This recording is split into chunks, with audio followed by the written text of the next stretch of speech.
आता आपण हे गोसावळं बारीक बारीक कापून घेऊ। आता पहिल्यांदा आपण ही डाळ भिजवून घेऊ। जेव्हा आपल्याला भाजी बनवायची तेव्हाच मुगाची डाळ भिजवली तरी चालते। आणि ही एक टोमॅटो घेतलाय तो कापून घेऊ आणि हे गोसावळं कापून घेऊ।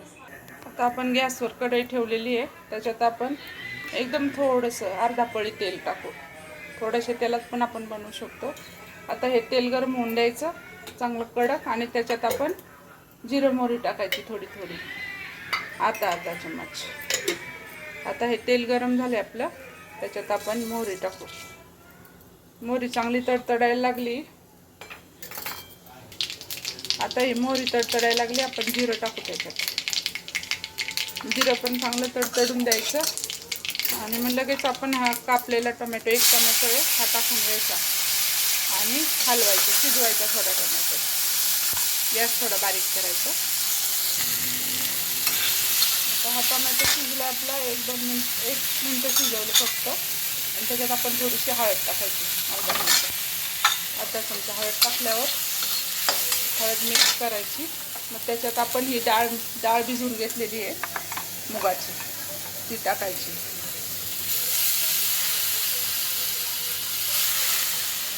पूर्ण डाळ टाकून घ्यायची आणि थोडंसं फ्राय करायचं। आता मी पूर्ण डाळ टाकली त्याच्यात आपली मुगाची डाळनी खूप टेस्टी बनते सब्जी, आणि पटकन शिजते। आधी भिजवायला नाही लागत डाळ, म्हणून मुगाची डाळ टाकायची। हे टाकल्यावर आपण थोडीशी मिरची टाकायची, मिरची पावडर। मसाला आपला जो असतो थोडा टाकायचा।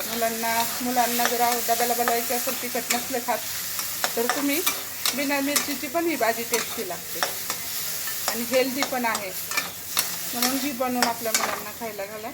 आता आपण हे झालंय फ्राय झाले थोडं, आता त्याच्यात आपण हे कापलेले गोसावळे टाकायचे, रफली चॉप करायचे, जास्त बारीक नाही करायचे, आणि हे मिक्स करून घ्यायचं। आता हे चांगलं मिक्स करून घेऊ आपण।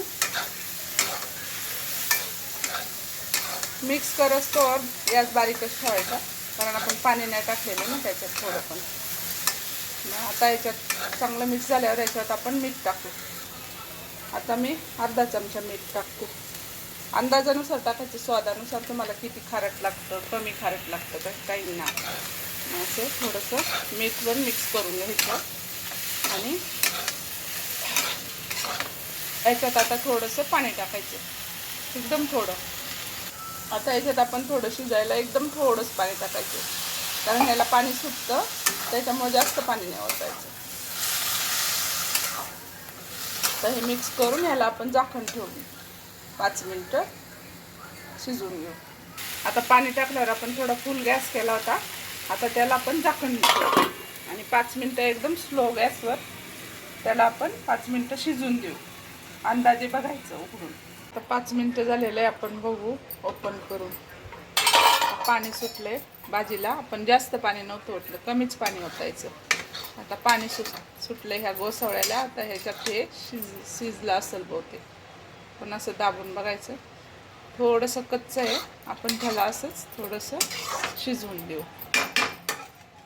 ओपनच ठेवू, पाणी सुटलंय म्हणून जरा ओपनच ठेवू।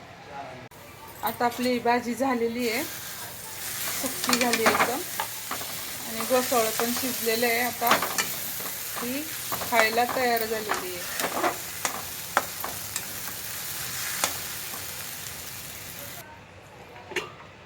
बघा आता आपली ही भाजी एकदम छान बनली, आणि ही शुगरसाठी पण, ज्याला शुगर आहे ती शुगरसाठी पण ही भाजी उपयुक्त आहे, खाल्ली तर शुगर वाढत नाही जास्त। एकदम छान बनली। मूग डाळीने पण शुगर नाही वाढत, आणि गोसावळं पण शुगरसाठी चांगलं असतं। अशीच भाजी तुम्ही बनवा, आणि बनवली तर मला कमेंट करून सांगा कशी बनली। एकदम छान बनली।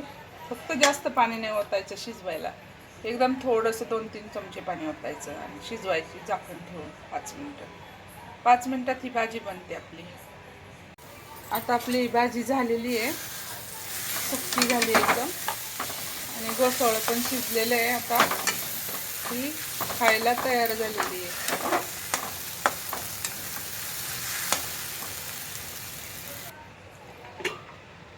बघा आता आपली ही भाजी एकदम छान बनली, आणि ही शुगरसाठी पण, ज्याला शुगर आहे ती शुगरसाठी पण ही भाजी उपयुक्त आहे, खाल्ली तर शुगर वाढत नाही जास्त। एकदम छान बनली. मूग डाळाने पण शुगर नाही वाढत आणि गोसावळं पण शुगरसाठी चांगलं असतं. अशीच भाजी तुम्ही बनवा आणि बनवली तर मला कमेंट करून सांगा कशी बनली. एकदम छान बनली. फक्त जास्त पाणी नाही ओतायचं शिजवायला. एकदम थोडंसं 2-3 चमचे पाणी ओतायचं आणि शिजवायची झाकण ठेवून 5 मिनटं. 5 मिनटात ही भाजी बनते आपली.